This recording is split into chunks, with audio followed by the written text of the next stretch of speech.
Tonight we're going to be looking at the, I guess, the second lesson in part one. I can't remember how exactly I labeled all of that, but anyway, you recall this study is going to be in 4 different parts and have 3 different lessons in each part. And so the second lesson in the first part is going to be just simply God's working towards the bigger picture. Now, we're still looking at how God is going to get Israel into Egypt in order for him to get out of Egypt. And last week we looked at the beginning of it, which happened to be Abraham. And if you remember that covenant that God had with Abraham, there are 2 things that were important for the fulfilling of that covenant, 2 things that Abraham would have to have, or his descendants would have to have. You remember what they are? Land. Land. Okay. There's land. And people. People. Yep. That's what you got to have a great nation, right? And so we looked at the fact that, God had a plan, but it starts out with Abraham, right? Okay.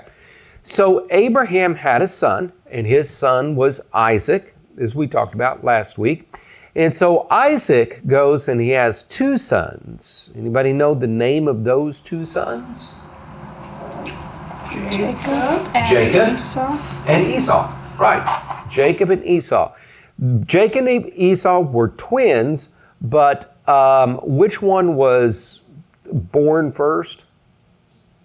Esau was born first.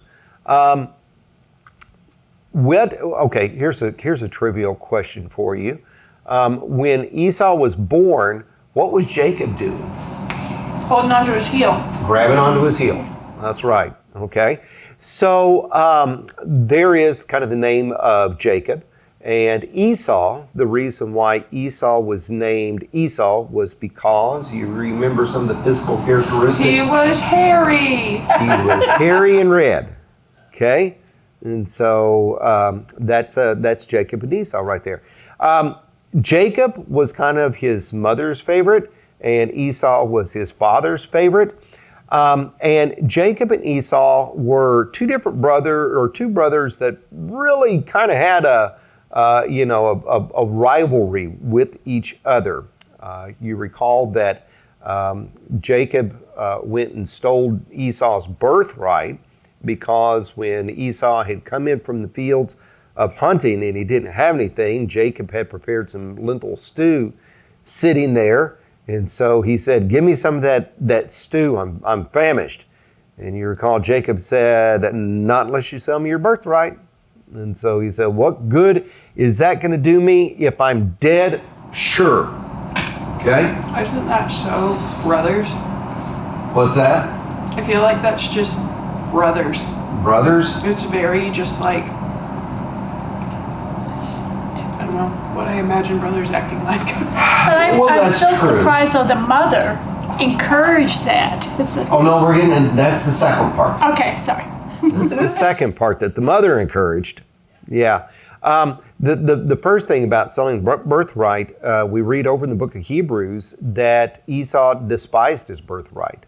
And so this birthright involved this covenant that God made with Abraham and Isaac. And so the fact that Esau thought so little of it that he would be willing to sell it for a bowl of stew. And even if he was serious when he was saying, what good is it going to do if I starve to death? Well, okay, that's not really showing a whole lot of faith in God, is it? If you're going to be the one that's going to be carrying on this lineage, this covenant, this promise, then you need to be having the faith that God's going to sustain you through all of that as well. Okay? All right. Now we're going to get to the second thing, and that is the selling of there's the birthright, and then there's the inheritance or the blessing. Okay? All right.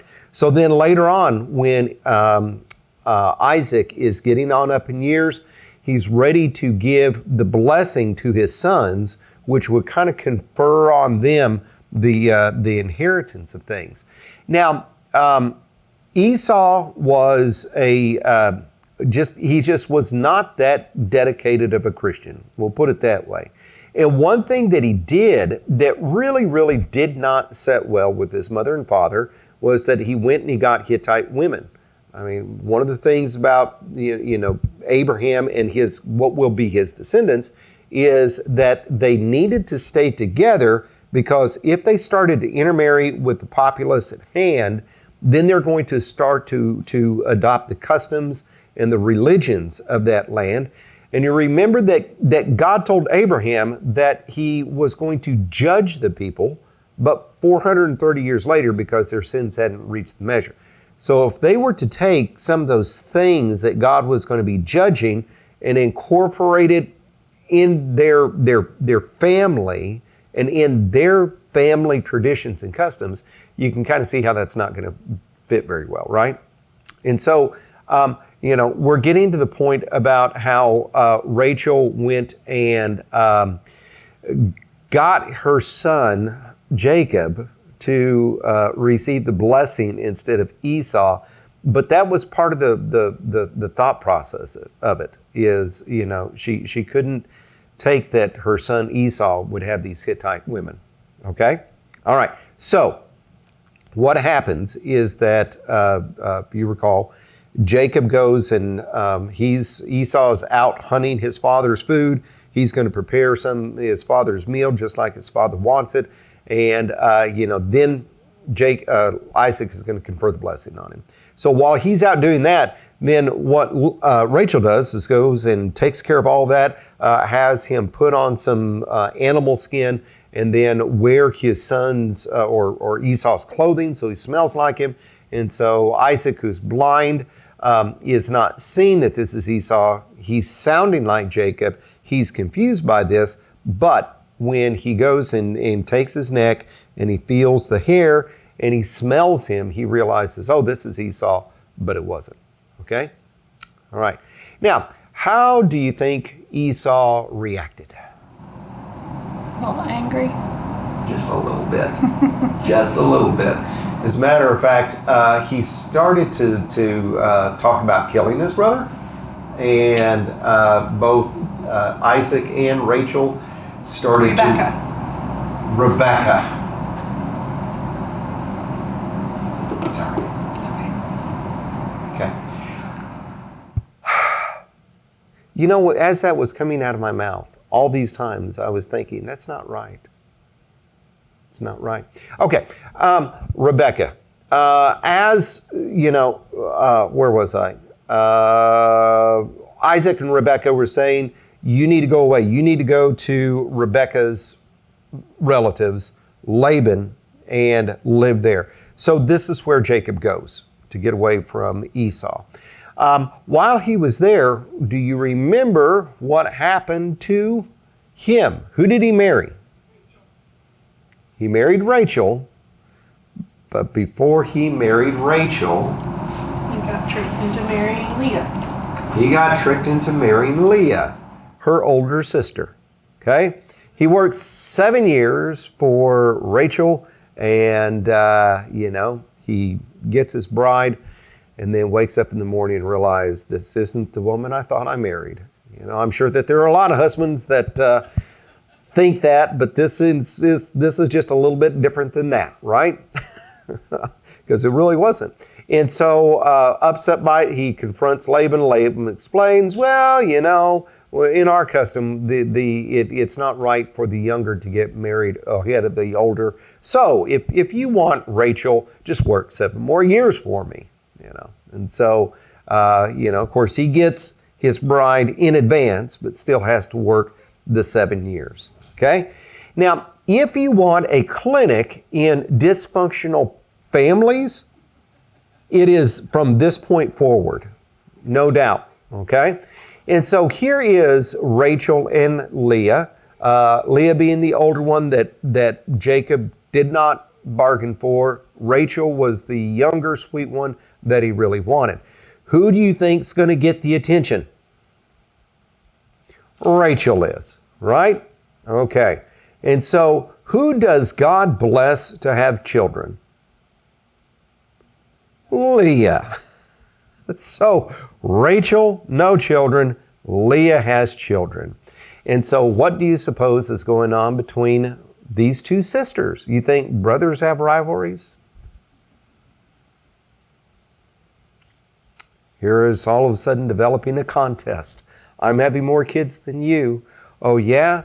Well, let me go and pull out my trump card. I'm going to give my maidservant to my husband, and she can have children, my children, through her, through him. And so all of a sudden now, the maidservant starts to have children. And then Leah stops having children. So she says, hey, I've got a maidservant too. I'm going to do the same thing.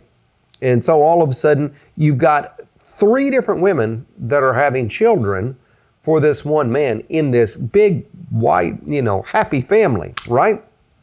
Okay. So this is where the 12 sons of Israel come from. 6 of them come from Leah. 2 come from, and I can't remember the Zilpah and Bildad. So 2 come from Zilpah, 2 come from Bildad, and then the last 2 come from Rachel. Okay? One of the 2, the first of the 2, is this man Joseph. And this is going to be the focus of where we are at tonight, is Joseph. Okay? So, chapter 39. Or excuse me, chapter 37. By the way, did anybody read chapter 38? Okay, so Quentin's comment about, brutalistic times. Yeah, these are brutalistic times. And you read chapter 38 and you say, why is this even in the Bible? We need to understand that the Bible records deeds of people, deeds of sinful people. We read chapters like chapter 38 and we think, how can God be okay with this? Well, he's not okay with this. And we see God's judgment even happening in this chapter. You say, okay, but why is it in the Bible if God's not okay with it? Because God is recording what we do, the good, the bad, and the ugly. And chapter 38 is definitely the ugly, isn't it? But you can see from chapter 38 that these 12 sons of Israel, they're really...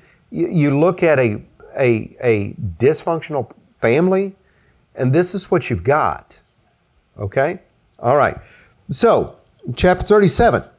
Here we've got this young man, Joseph. So in verse number 2, it says, this is the account of Jacob. By the way, Jacob's name is later changed to Israel. Okay? All right. Joseph, a young man of 17, was tending the flocks with his brothers, the sons of Bilhah and the sons of Zilpah, his father's wives, and he brought their father a bad report about them. Okay, so you think about brothers, you think about brother-sibling rivalry. Okay, how mad do brothers get when the youngest one squeals on them? Pretty upset, right? Okay. And not to mention that Joseph is going to be the favored. He's going to be the favored because, after all, he is the eldest son of the most loved wife, even though he is number 11 in the pecking order. Okay? So you think about this. Here is the 11th son, which in that culture, number 1 needs to be number 1, but no. It is number 11 that's number 1 because, number 1, he is the son of the most loved wife. And number 2, he's born when Jacob is getting real old and he's a softy about things. Okay? All right. So it says, verse number 3, now Israel, this is Jacob, loved Joseph more than any of his other sons because he had been born to him in his old age, and he made a richly ornamented robe for him. When his brothers saw that their father loved him more than any of them, they hated him and could not speak a kind word to him. And so, they were so filled with rage and anger at their brother, they didn't even want to speak to him. Nothing that was, kind or anything like that. I mean, they didn't even see him hardly as a brother. And after all, he's my father's son. He's not one of us. I mean, all he does is he just tells on us, right? He's the youngest, but look at this coat of many colors that Father has bestowed on him, because Father loves him so much, and Father doesn't like us, even though we're the ones out here in the fields with the flocks doing the work. Was Benjamin not born yet? No. Okay. Oh, no, I take that. Let me see. Was Benjamin born? Yes, Benjamin was born at this point. And with Benjamin's birth, Rachel dies. And so there's another thing of why, Jacob would naturally be attached to Joseph. Right? Because with his mother dying, then Jacob's connection. Was Benjamin born of Rachel? Yes. Okay. Joseph and Benjamin were the two sons of Rachel. Okay? All right. Okay, so that kind of sums up a little bit about how the brothers feel about him. Something else that sums it up is that, since Joseph is 17, like most 17-year-olds, he's got a lot of vim and vigor in him, and he's just going to boast and brag. So what we see is in verse number 5, Joseph had a dream, and when he told it to his brothers, they hated him all the more. And so here's the dream. He's saying, you know what? We're out in the fields, and I am binding sheaves of grain, and then all of a sudden, your sheaves of grain go and bow down to my sheath. Okay. Meaning what? Meaning I'm superior to you, and one day you're going to have to bow down to me, recognize me as the king. So when you think about it, put yourself in the brother's place. Think about how much you hate Joseph for all the things that you hate Joseph for. And then all of a sudden he's boasting about a dream. Okay? You are hating him, hate upon hate at this point. And not only that, but he comes up and he has another dream, and he tells it to his brothers. Listen, he said, I had another dream. This time the sun and moon and 11 stars were bowing down to me. Okay, so who are the 11 stars? The 11 brothers. Who's the sun and the moon? Father and mother. Okay? And so when Jacob hears about this, now this is a little bit too far. His father rebukes him and saying, will your mother and I and your brothers actually come and bow down to the ground before you? Now, notice in verse number 11, it says his brothers were jealous of him, but his father kept the matter in mind. In other words, the brothers just were seething with anger, but even after the rebuke, Jacob just kind of felt like, you know what? I wonder what that dream, I wonder what the truth of that dream is, which we're going to talk about next week. Okay, so here we've got Joseph out there, and his brothers are tending to the field. Joseph is back there with his father. Joseph was sent by his father to go out and check on his brothers.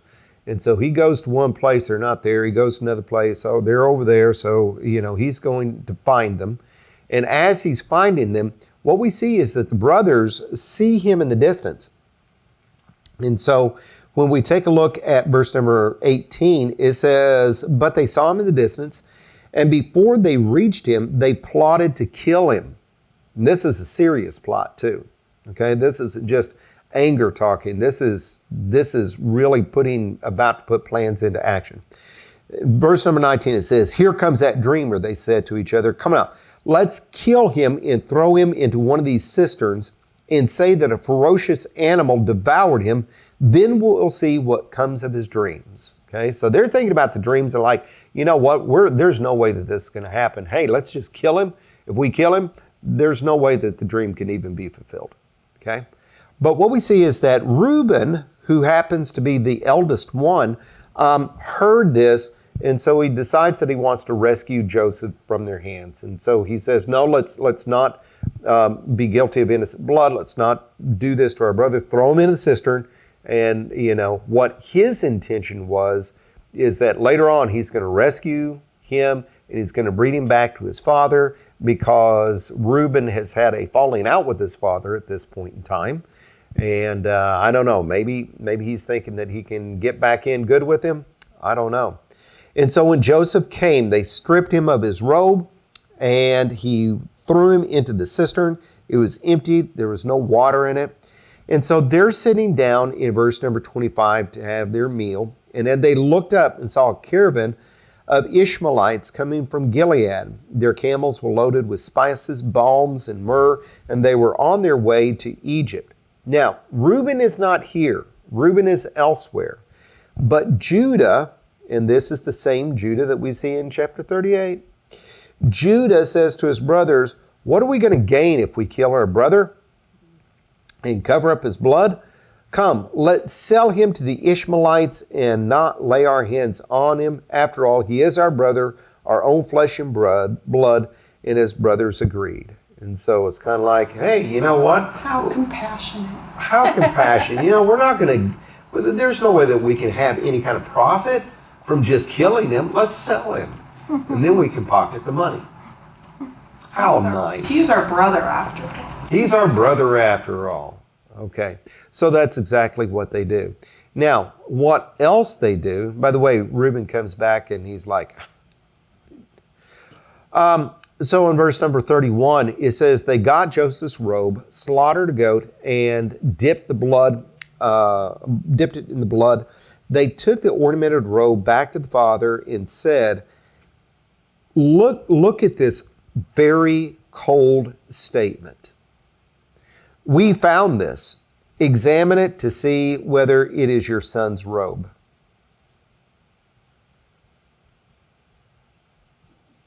Okay? It's a richly ornamented robe. It is a multicolored robe. Who else could it be? Right? They don't say our brother's robe. Exactly. It's your son. Your son's robe. And just think about the coldness of this. And I guess the lesson to be learned is that when people have so much hatred in their heart, they are going to have coldness all across the board. Okay? I mean, they have hatred in their heart towards Joseph, but look at the coldness that they have towards their father. They know that their son, his son is alive, but they are wanting their father to believe that he's dead. Okay? And just the coldness of it, of saying, examine this robe. See if it is your son's. They probably have hatred for Jacob too. Probably so. Because he... Probably so. But they're going to put their father in so much misery, in so much pain, in so much grief, that as he tore his clothes, he puts on sackcloth, he mourns for his sons. All of his sons and daughters tried to come and comfort him, but he said, no, I will go down to the grave mourning for my son. And so do you think that maybe the brothers, I hope that they found some sort of remorse at that point. I mean, how could you not? Even if you didn't actually kill Joseph, making your father think that he's dead. And the way they did it, I mean, to me, that's just, boy, talk about cold. Okay. Skipping over chapter 38 to chapter 39, we see what happens to Joseph. Because really, all this is about Joseph, really. Okay? From here on out. So in chapter 39, it says, now Joseph had been taken down to Egypt. Potiphar, an Egyptian, who was one of Pharaoh's officials, the captain of the guard, bought him from the Ishmaelites who had taken him there. The Lord was with Joseph, and he prospered, and he lived in the house of his Egyptian master. When his master saw that the Lord was with him, and that the Lord gave him success in everything he did, Joseph found favor in his eyes and became his attendant. Potiphar put him in charge of his household, and he entrusted to his care everything he owned. From the time he put him in charge of his household, of all of that he owned, the Lord blessed the household of the Egyptian because of Joseph. The blessing of the Lord was on everything Potiphar had, both in the house and in the field.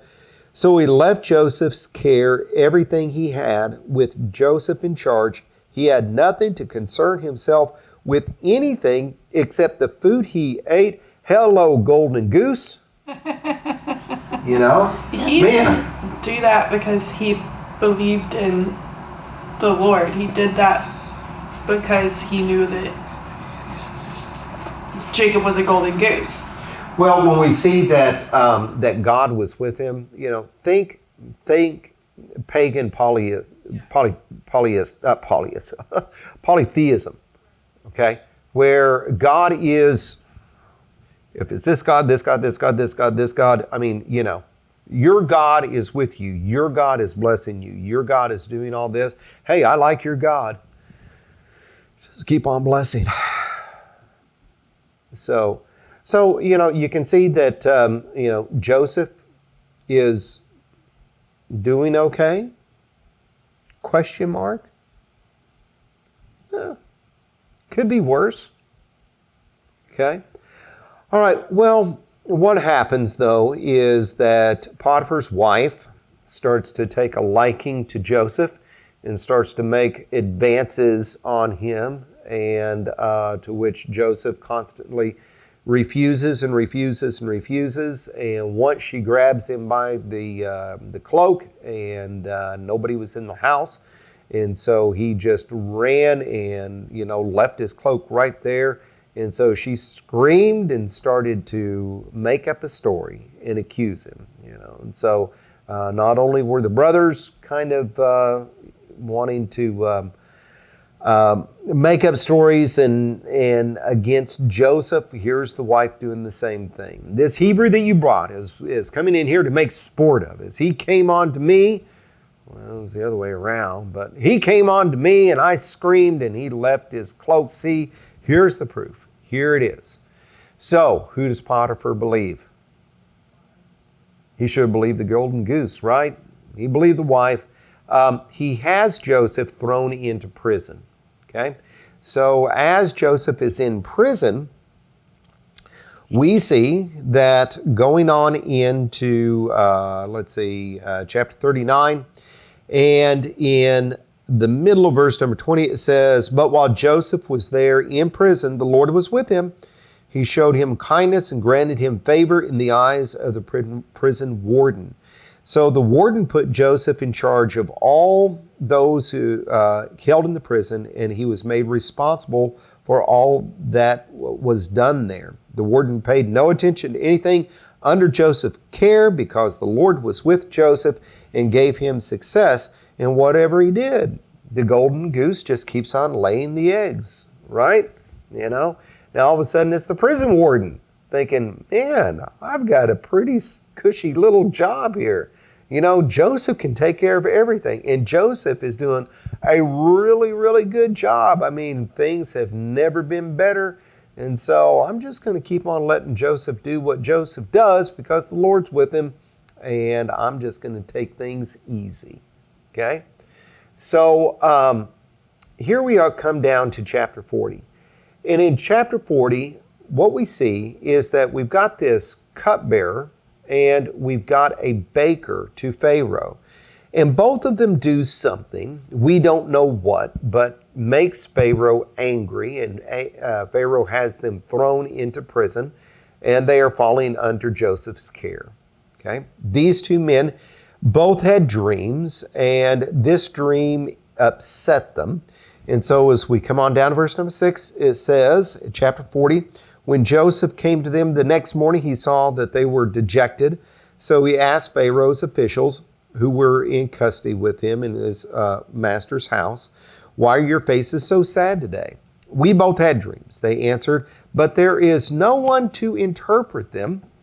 Then Joseph said, 'Do not interpretations belong to God?' 'Sure they do. Tell me your dreams.' So here's the dream. chief cupbearer goes first, and he says that he saw this vine in front of him. On the vine, we've got 3 different branches. As soon as it budded and blossomed and is clustered, ripened into grapes, Pharaoh's cup was in my hand, and I took those grapes and I squeezed them into the cup and gave it to Pharaoh and put it in his hand. Okay. And so Joseph has the interpretation of the dreams. By the way, at this point, do we need to say that all dreams mean something? We don't. Okay? These are special revelatory dreams. Okay? I'm not saying that each and every dream that we have means something. It could just simply be the processing of what's going on in our lives. These dreams, however, did mean something because God is giving the dream, and then God is giving Joseph the answer for a reason. The answer is just simply this. He says 3 branches, 3 days. And in 3 days, Pharaoh's going to lift up your head and he is going to restore you to your position. And so that is a pretty good outcome, isn't it? Okay, so I guess the chief baker is thinking, hey, he's got a pretty good answer. I'm going to give it a shot too. And so he says, my dream is I've got this 3 baskets of bread that are on the top of my head. And in these 3 baskets of all of these different kinds of bread, birds are coming out and eating the bread that's on the basket on my head. So Joseph said, the 3 baskets are 3 days. In 3 days, Pharaoh will lift off your head and hang you on a tree, and the birds will eat away your flesh. Not probably what he was asking for, right? Okay. But here's the thing. After Joseph told the chief cupbearer, what the meaning of the dream is, he told him in verse number 14, but when all goes well with you, remember me and show me kindness, mention me to Pharaoh and get me out of this prison. For I was forcibly carried off from the land of the Hebrews, and even here I have done nothing to deserve being put in this dungeon. Okay? And so we move into chapter 41, or the last verse of chapter 4, and we notice that this happened exactly what Joseph said, but look at verse number 23.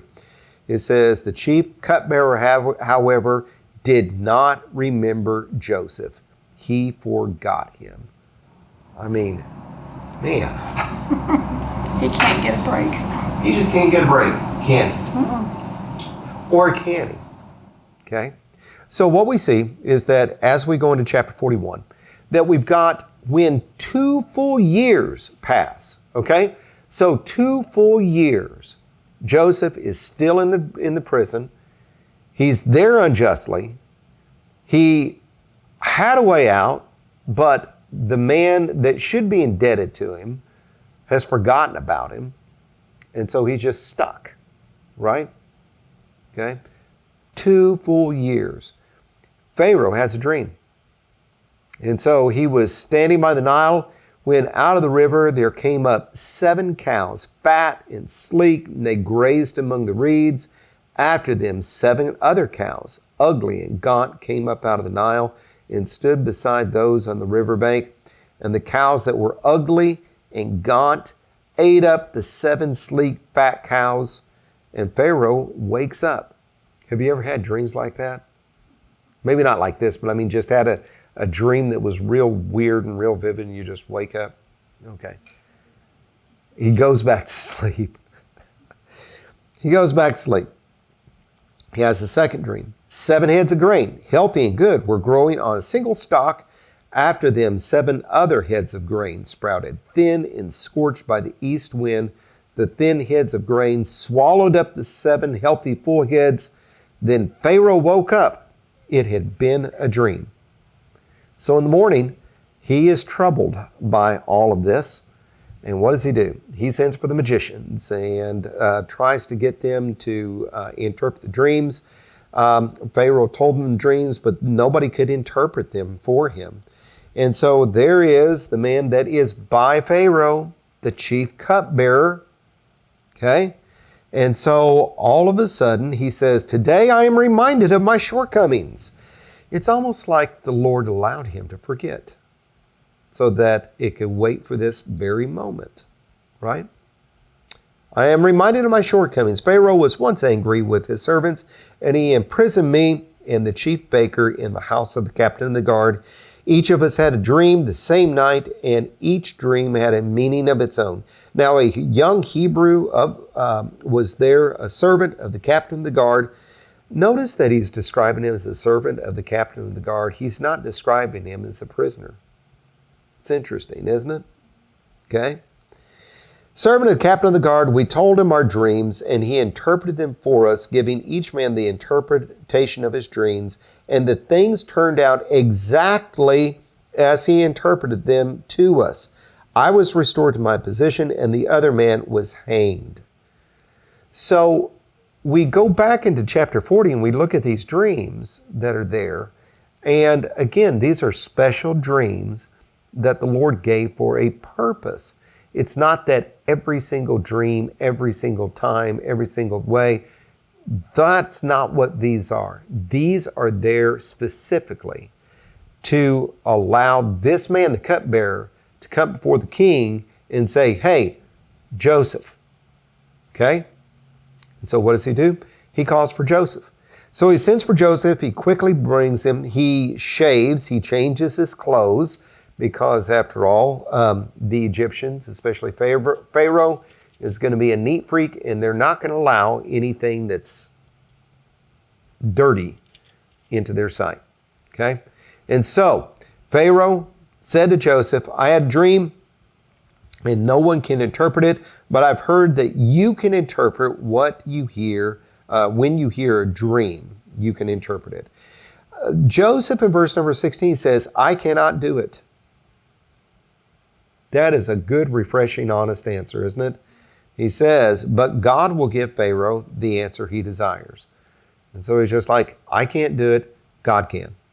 And so Pharaoh tells the dream to Joseph, the dreams to Joseph. And Joseph, as we skip on down to verse number 25, tells Pharaoh, the dreams of Pharaoh are one and the same. God has revealed to Pharaoh what he is about to do. 7 good cows are 7 years. 7 good heads of grain are 7 years. It is one and the same. The 7 lean, ugly cows that came up afterwards are 7 years. So the 7 worthless heads of grain scorched by the east wind, they are 7 years of famine. 7 years of plenty, 7 years of famine. This is what God is going to do. God is warning Pharaoh. Pharaoh, and the way that God is warning him, is pulling Joseph into the equation. Okay? And so Joseph not only gives him the interpretation of the dream, but he gives him some advice. What he says, verse number 28, is just what I said to Pharaoh. God has shown Pharaoh what he is about to do. 7 years of great abundance are coming throughout the land of Egypt, but 7 years of famine will swallow them. Then all the abundance of Egypt will be forgotten. The famine will ravage the land. The abundance of the land will not be remembered because the famine that follows will be so severe. The reason the dream was given to Pharaoh in its 2 forms is the matter has been firmly decided by God, and God will do it soon. So now let Pharaoh look for a discerning and wise man and let him and put him in charge of the land of Egypt. Okay? Pharaoh, you need somebody who's going to do this. Who is that man?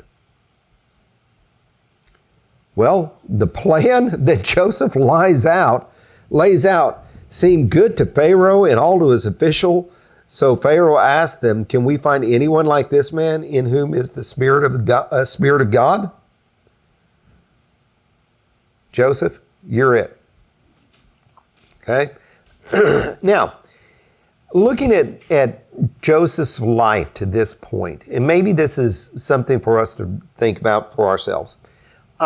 Where is God in all this?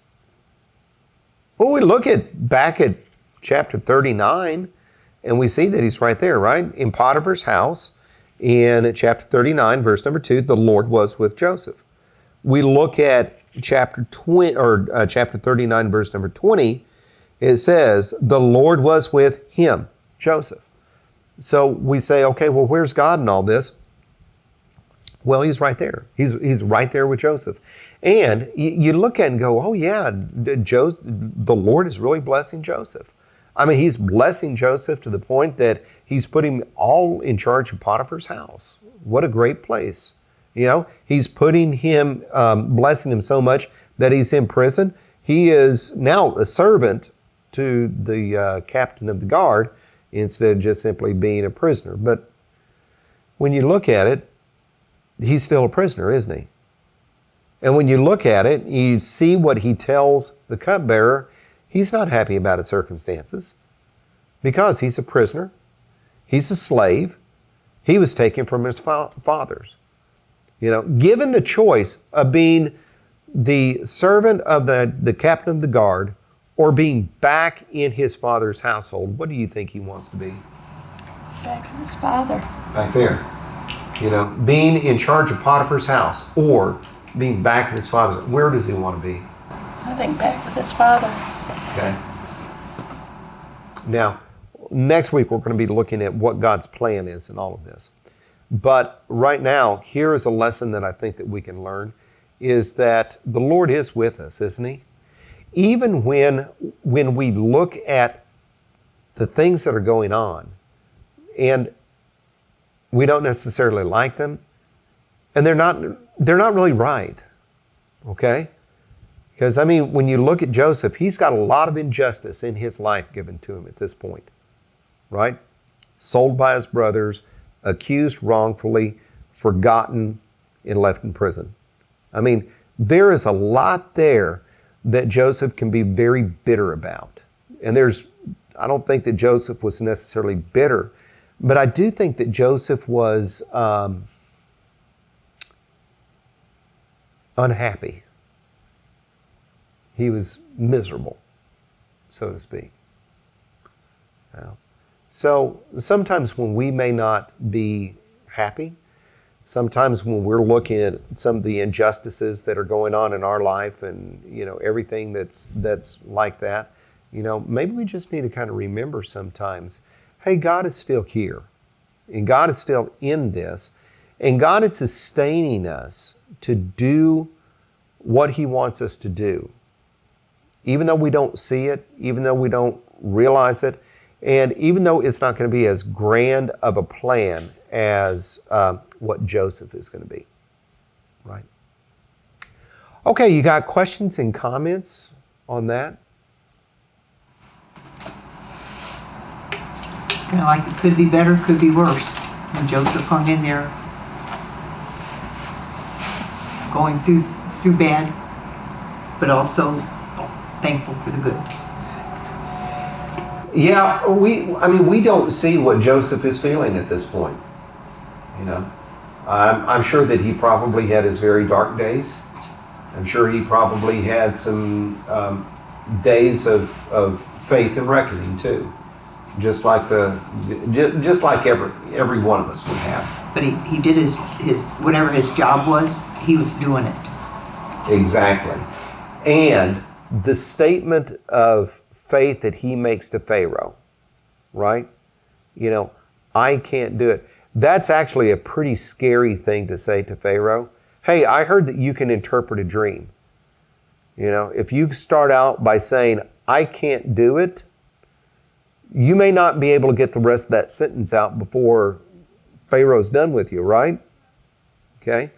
I can't do it, but God will give you the answer. You know, that is an honest, but it's also a faithful, same because he's believing and trusting in God. Yeah, and I think especially when you're talking about waiting, especially like those 2 years, you know, Yes. don't forget, you know, you're thinking, oh, he forgot, which he did, but in 2 years still, God brought it back around to him. Do you think that Joseph thought, this is my chance out? This is a way that I can get out. I've got hope to get out. And then all of a sudden, after that, I kind of take it in terms of, he's probably thinking, I'm never getting out of here.